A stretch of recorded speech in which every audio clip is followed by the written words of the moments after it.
testifique mais do teu poder, Pai. Nós queremos sair daqui embriagados do teu Espírito Santo nessa noite. Em nome de Jesus. Amém. Amém. Aleluia. Glória a Deus. Muito obrigado, Ministério de Música. Podem sentar. Quero cumprimentar você que está nos assistindo pela internet. Quando puder, venha pessoalmente, que nós queremos ver você pessoalmente. Vocês estão me ouvindo bem? Glória a Deus. Você pode abrir a sua Bíblia em Lucas capítulo 15, versículo 8?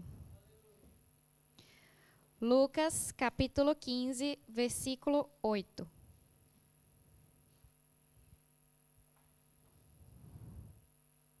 Lucas 15, versículo 8 diz: Ou, qual é a mulher que, possuindo 10 dracmas e perdendo uma delas, não acende uma candeia, varre a casa e procura atentamente até encontrá-la? E quando a encontra, reúne suas amigas e vizinhas e diz: Alegrem-se comigo, pois encontrei minha moeda perdida. Eu lhes digo que, da mesma forma, há alegria na presença dos anjos de Deus por um pecador que se arrepende. Esse versículo e vários outros versículos da palavra, quando ele fala sobre pecador que se arrepende, ele está falando da salvação. Quando alguém é pecador, significa que ainda não tem a salvação, mas a partir do momento que recebe a Jesus, essa pessoa se torna santo como ele é. É isso que a palavra fala. Mas da mesma forma que esse versículo está falando aqui sobre o processo de arrependimento para a conversão, para aceitar a Jesus, eu imagino, quando eu leio ele, né, quando ele fala, alegrem-se comigo, pois encontrei minha moeda perdida, eu lhes digo que da mesma forma há alegria na presença dos anjos de Deus por um pecador que se arrepende. Eu imagino que essa alegria no coração do Senhor também se dá por um crente que se arrepende do pecado. Amém? Você está aqui? E nessa noite o tema que nós vamos estar falando é livres da condenação. Você pode dar um glória a Deus? Sempre que eu vou ministrar, né, que eu vou pensar em algo assim para falar do coração do Senhor para a igreja, e eu acredito que isso se aplica às outras pessoas que também trazem uma palavra aqui, eu sempre prego primeiro para mim, né? A palavra sempre vem primeiro ao meu coração para tratar a mim, e baseado naquilo que o Senhor falou para a minha vida, eu compartilho.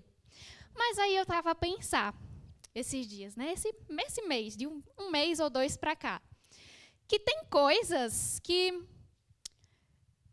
servem como um remédio, né? Para nos tratar, mas tem outros assuntos também que, para mim, podem ser como uma vacina, para prevenir que aquela doença chegue, né? Doença metafórica, digamos. Mas o que para alguns pode ser vacina, para outros pode ser remédio. O que eu quero te dizer é que se nessa noite nós vamos ter aqui um bate-papo sobre o pecado e sobre como lidar com a situação de pecado, mesmo quando já estamos salvos. Amém? E eu quero que você acompanhe, independente de qual seja a sua situação, porque eu não conheço assim os detalhes da sua vida, talvez. Não sei o que você fez na última sexta-feira, mas cada um sabe de si. Amém? Você pode abrir a sua Bíblia em Colossenses capítulo 2, versículo 13. Colossenses capítulo 2, versículo 13. Diz assim: Quando vocês estavam mortos em pecados e na incircuncisão de sua carne, Deus os vivificou juntamente com Cristo. Ele nos perdoou de todas as transgressões e cancelou a escrita de dívida que consistia em ordenanças e que nos era contrária. Ele a removeu, pregando-a na cruz, e tendo despojado os poderes e autoridades, fez deles um espetáculo público, triunfando sobre eles na cruz. O primeiro ponto que você precisa entender sobre pecado, sobre condenação, sobre a vergonha que o diabo coloca sobre a sua vida quando o pecado acontece, é que tudo isso já foi vencido por Jesus na cruz. Amém? E aqui ele fala uma palavra muito interessante, que é, e removeu, pregando-a na cruz e tendo despojado. O que significa essa palavra despojar? Significa arrancar a roupa por completo. É como se fosse assim, deixar alguém mesmo envergonhada, quando tira toda aquela roupa, quando aquela roupa completa é arrancada. Agora, que roupa foi essa que foi arrancada na cruz? A autoridade que Satanás tinha de lançar condenação sobre a sua vida e o poder que ele tinha para te oprimir e te envergonhar. O primeiro ponto que você precisa ter na sua consciência sobre o assunto pecado é que Satanás não pode lançar sobre a sua vida condenação, nem vergonha, nem nada do tipo. Ah, Ana Luísa, tudo bem, mas quando eu peco, rapaz, parece que eu me afasto de Deus, vem aquela sensação mesmo de culpa, aquela sensação de condenação, aquele peso. Baseado na palavra, nós precisamos entender que essa condenação não deveria mais estar sobre nós. E que nós precisamos tomar algumas atitudes para nos livrarmos dela, porque de fato ela só nos afasta de Deus, ok? E eu quero te dar um exemplo bem prático de como reagir à tentação, porque você deve saber que na palavra mostra, né, na palavra fala, inclusive Jesus passou por momentos de tentação. A tentação não é um pecado, mas a tentação é digamos, é como se fosse um prato bem bonito que passa na sua frente com o pecado. É quando o diabo vem e te oferece o pecado e você tem a decisão de escolher ou não. E eu queria pedir a Rodrigo, por favor, para colocar a imagem da garça. Essa é a garça. Eu não sei se você conhece a história da graça da garça. Qual que é a história da garça? A garça, ela é um animal. Qual que é a cor da garça? Branca. Agora, se você olhar, qual que é o ambiente que a garça vive? Na lama. Ela come animaizinhos, né, que estão ali naquela lama. Mas a garça, apesar de viver na lama, de andar na lama todo dia, de comer os animaizinhos que estão ali naquela lama, ela não se contamina. Já parou para pensar nisso? É a graça da garça. Ela está envolvida por um ambiente que poderia contaminar suas penas, mas ela permanece intocada por aquela lama. Da mesma forma, o que faz a garça, né, não se sujar, não é, por exemplo, a qualidade da lama que ela está ali envolvida, ou então a sua habilidade em se desviar da lama. O que faz a garça ser a garça e não se sujar é o simples fato dela ser a garça, é a natureza dela.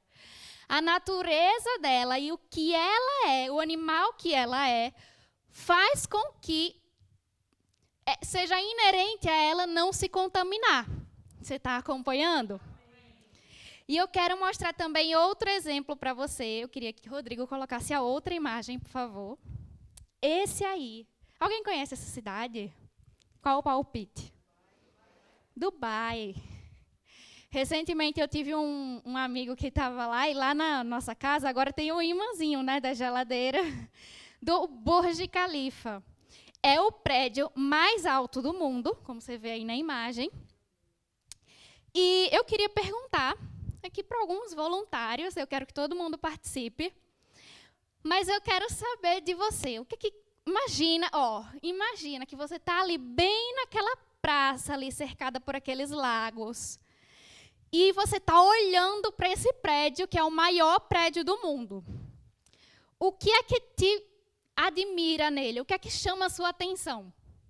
Calma, um de cada vez. A altura, a arquitetura, ela e a Amanda estão conectados. A arquitetura, a ponta dele, porque eu acho que, não sei se de baixo dá para ver, né? Mas é realmente impressionante. E o que mais? Eu poderia dizer a modernidade, né? E a beleza dele, porque deve ser muito bonito, ele meio que reflete assim. São muitos fatores que chamam a nossa atenção, não é verdade? E eu estava pesquisando sobre esse prédio, para você ter assim, uma noção da altura dele. Ele pode ser visto a olho nu, numa distância de 95 quilômetros. Só para você ter noção, é como se eu fosse aqui na rua e visse uma coisa a olho nu, um prédio que está lá no Gerês. Isso são 95 quilômetros. É longe. É o quê? 1h30 de carro, eu acho, né? Imagina o tamanho desse prédio. Mas, como eu estava dizendo, o que nos chama a atenção nele são os fatores externos, né? A beleza, a modernidade, a arquitetura, a altura, todos esses fatores que devem impressionar muito. Só de olhar a foto, você já fica impressionado. Imagina pessoalmente, né? Eu quero um dia ver pessoalmente. Mas eu acho que quase ninguém chega assim aos pés do Burj Khalifa, né? E pensa, aqui devem ter sido gastos concreto pra caramba. Não, imagina quanto caminhão de concreto não foi. Eu acho que ninguém para e pode até pensar, mas não é o primeiro pensamento, né? Eu acho que ninguém chega e pensa, rapaz, o pedreiro, o trolha que trabalhou aqui, trabalhou. Eu acho que também não é o primeiro pensamento. Mas da mesma forma, né? O que faz ele ser o que ele é, não é simplesmente os conceitos externos, né? Aquele conceito de modernidade. Porque devem existir muitos prédios modernos, devem existir muitos prédios altos, devem existir, né? Todas essas características em outros prédios. Mas cada coisa que você for parar para descobrir sobre ele é o que faz ele ser único. É aquilo que é a essência dele que faz ele ser só ele, que não tem outro igual no mundo. Sabe que, da mesma forma, o que nos faz viver a plenitude da graça, de não pecar, de não se contaminar, de não se misturar com aquilo que é externo, não é simplesmente a nossa capacidade, nosso mindset, né, essa palavra está na moda, não é aquilo que a gente aprendeu, aquilo que nós desenvolvemos com o tempo. Essas coisas podem até ajudar. Mas o que nos faz realmente viver essa plenitude de uma vida longe do pecado é a nossa essência em Cristo. É aquilo que nós somos nele. Sabe que aquilo que nós aprendemos na igreja, os livros que nós lemos, o conhecimento que nós adquirimos, ele é muito bom. Ele é muito eficaz, ele fortalece a nossa fé e ele é necessário. Mas a consciência da realidade de quem nós somos nele é a chave para não vivermos uma vida de pecado. Agora você pode dizer, ok, eu entendi isso, mas como é que eu sei que eu estou em pecado? Né? Porque ninguém chega para você, eu espero que não, pelo menos eu acredito que aqui na igreja não. Eu acho que ninguém chega para você e fala, olha, aquilo ali que você fez ontem à noite, sozinho, foi pecado. Ou então aquele pensamento que você teve, pecou. Não, ninguém anda lendo seus pensamentos, a não ser que Deus revele uma situação muito específica. Mas como é que eu posso saber que eu estou em pecado? Lá na palavra, tem um versículo muito interessante, lá em Romanos capítulo 9. Romanos capítulo 9, versículo 1 diz assim: digo a verdade em Cristo, não minto, testemunhando comigo no Espírito Santo a minha própria consciência. Ele diz que o Espírito Santo testemunha junto de nós a nossa própria consciência. O que é que isso quer dizer? Que quando você tem o Espírito Santo habitando dentro de você, quando nós temos o Espírito Santo habitando dentro de nós, nós sabemos. Se eu chego para alguém e digo, por exemplo, se eu chegar aqui para o pastor, pastor, o senhor está em pecado. O que é que o senhor diz? se você não estiver em pecado. Porque eu estou errada, né? Você vai lutar até o fim para me dizer que não. Vai falar isso para outro, mas para mim não. Se eu chegar para qualquer pessoa que sabe que não está em pecado, a pessoa vai dizer, não, eu não estou não. Sai para lá. Vai falar isso para outra pessoa, mas para mim não. Por quê? Quando a pessoa não está em pecado, a pessoa tem certeza que não está em pecado. Agora, se há no seu coração alguma dúvida, talvez você não tenha certeza do oposto, talvez você não tenha aquela certeza, não, eu sei que eu estou em pecado. Mas se tem aquela dúvida, aquilo, será, aquela coisa arranhando, né, que os crentes gostam de dizer, tem uma coisa arranhando, aquilo não está muito bem, talvez seja um sinal que você precisa reajustar essa rota. A palavra pecado, no original, ela quer dizer erro de alvo. Para o crente, o pecado, ele não é uma realidade intencional, como é para quem está no mundo. Quem está no mundo peca porque é pecador, como eu falei lá no começo. Mas a partir do momento que Jesus habita em nós e que nós temos essa consciência do Espírito Santo, essa não é mais a nossa realidade. Mas por um erro de alvo, por um erro de caminho, por um atalho que talvez eu decidi buscar, baseado na minha própria, nos meus próprios achismos, pode ser que aconteça. Mas quando isso acontece, nós temos que seguir um passo a passo muito simples, que está na Bíblia também, porque ela tem todas as respostas para as nossas vidas. Esse passo a passo são 3 passos, na verdade, quando você tem aquilo arranhando dentro de você. E o primeiro passo é reconhecer. Quando você reconhece, eu não estou conseguindo só. Eu não estou conseguindo sair disso. Eu não quero mais viver dessa forma, porque o Espírito Santo, ele nos convence do pecado, da justiça e do juízo. Então, quando esse convencimento vem, quando essa consciência vem, nós paramos e nos arrependemos. Esse é o primeiro passo. E eu quero que você abra a sua Bíblia em 1 João, capítulo 1, por favor.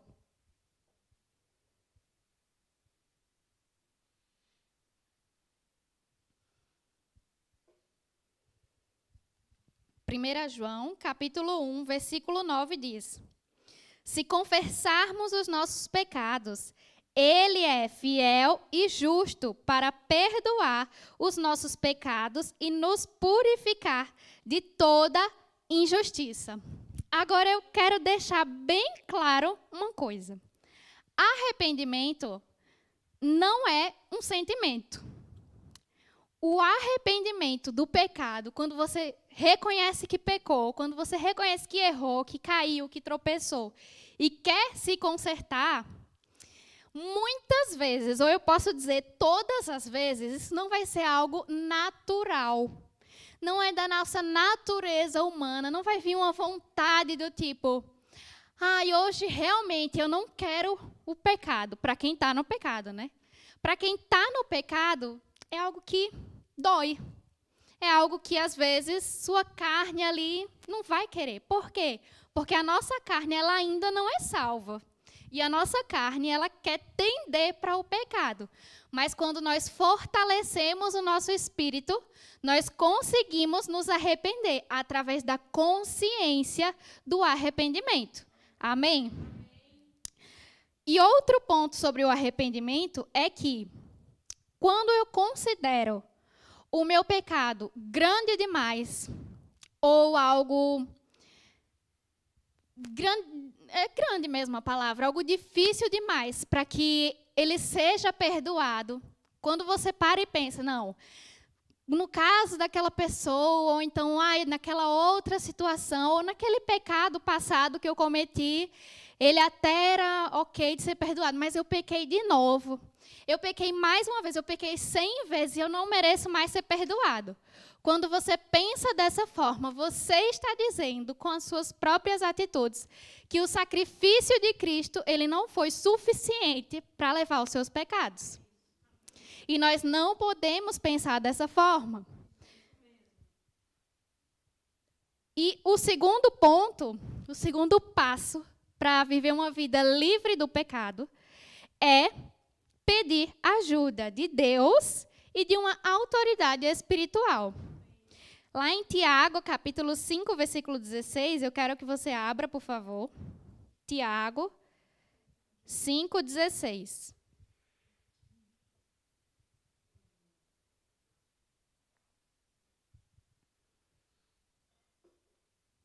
Tiago, capítulo 5, versículo 16, diz: portanto, confessem os seus pecados uns aos outros e orem uns pelos outros para serem curados. Essa é uma ordenança bíblica. Confessar os nossos pecados uns aos outros. Aí você pensa, eu já me arrependi, eu já orei, eu já falei com Deus, não vai acontecer mais. Mas você sabe que acontece.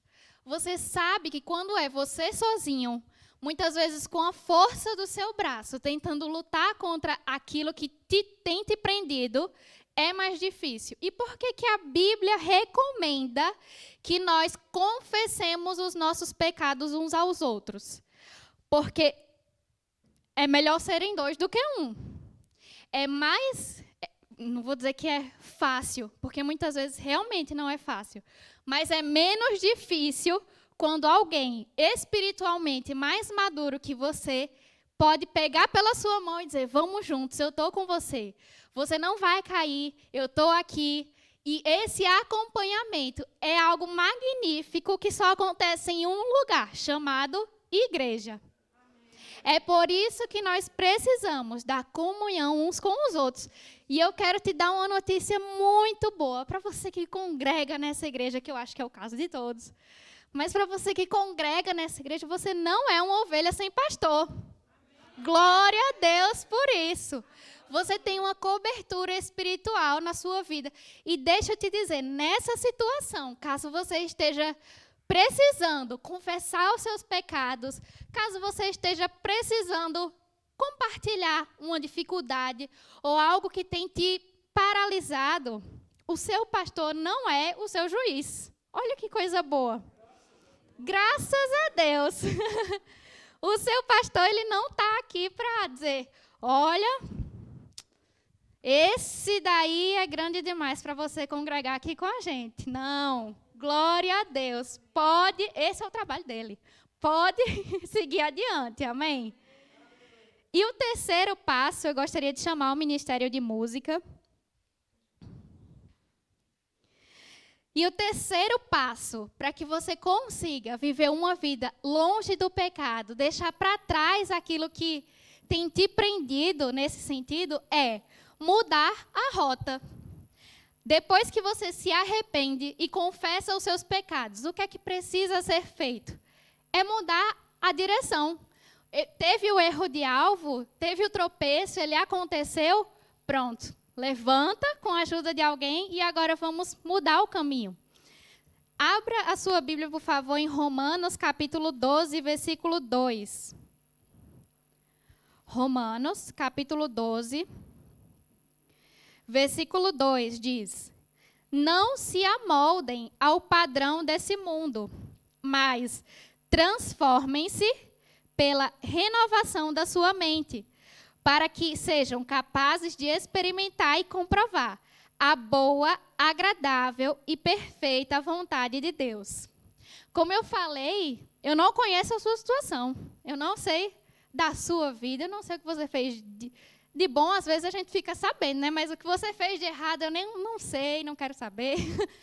Mas caso essa palavra se enquadre na sua situação, eu quero te dizer que existe a possibilidade de seguir adiante, de deixar para trás aquilo que por um momento ou por muito tempo, não importa, mas aquilo que te prendeu, aquilo que te deixou afastado dos caminhos do Senhor. Sabe que muitas vezes é possível, quando nós falamos, né, e muitas vezes em momentos de apelo até, sempre alguém fala assim, olha, você que está afastado dos caminhos do Senhor, essa é a sua oportunidade de voltar e tudo mais. E muitas vezes nós pensamos, isso daí é para quem ficou 2 anos fora da igreja. Isso daí é para quem saiu da igreja e foi para o mundo. Mas sabe que é possível que alguém esteja afastado dos caminhos do Senhor dentro da igreja? E isso acontece por causa de um único fator: a condenação. Aquela condenação que você descobriu hoje, que não é mais sua, que não está mais sobre você e que já foi vencida por Jesus na cruz, muitas vezes nós vamos lá e pegamos ela de volta. Mas sabe que existe uma vida de fé para que nós possamos viver. Sabe que muito se fala, né, dentro da nossa igreja sobre a palavra da fé, sobre viver pela fé. Mas sabe que a fé não é simplesmente crer com o coração. A Bíblia fala crer com o coração e confessar com a boca. E nós cremos e pregamos que a fé ela tem ações correspondentes. Então a vida do crente é crer e fazer algo com isso. Crer, receber essa realidade e nos mover nesse sentido. Talvez essa palavra para você seja só uma vacina. Talvez você diga, olha, não é a minha situação. Eu não estou em pecado. Graças a Deus eu estou livre. Eu tenho minha consciência livre. Glória a Deus por isso. Mas essa palavra também serve para você. Porque essa consciência dessa realidade que existe em nós, que nos faz com que nós não caiamos em tentação. E como eu falei, o pecado, quando ele acontece na vida do crente, ele nos afasta do Senhor. Então eu quero que todos nós nessa noite possamos ficar de pé. E eu quero que nesse momento, você tenha um momento com o Senhor. Não sei qual é a sua situação. E talvez essa não seja uma palavra de você pular e dar glória a Deus e se animar demais. Mas eu quero que essa consciência esteja dentro de você. A consciência de que os seus pecados já foram perdoados. E que de hoje para frente existe um novo caminho. Existe uma mudança de rota, mesmo para você que já é crente. Porque muitas vezes, quando nós falamos de pecado, nós falamos sobre o mundo, né? Quem não é crente está no pecado. E quem é crente não está. Realmente, quem vive uma vida no Senhor, é uma vida longe do pecado. Mas e se ele acontece? Agora você já sabe que existe nele o perdão. Que o perdão que você já alcançou naquele dia que você aceitou a Jesus ainda está disponível para você e sempre vai estar. Então eu quero que nesse momento você feche os seus olhos, adore ao Senhor. E caso essa seja a sua situação, eu quero que você faça uma oração de arrependimento. Eu quero que você se consagre ao Senhor. Não porque nós estamos instruindo a isso, mas que seja algo do seu coração para com Ele. Amém? Pai, nesse momento, Senhor, nessa noite, nós entregamos as nossas vidas para o Senhor, como um dia nós entregamos. E nós te rendemos graças, Senhor, porque junto com a salvação veio o perdão. Obrigada, Pai, porque nada nos prende, porque o pecado não nos pertence. Porque mesmo que ele tenha acontecido em algum momento, nós nos arrependemos, Pai, e nós dizemos ao Senhor que nós queremos estar junto de Ti. Nós queremos viver a plenitude daquilo que o Senhor tem para nós.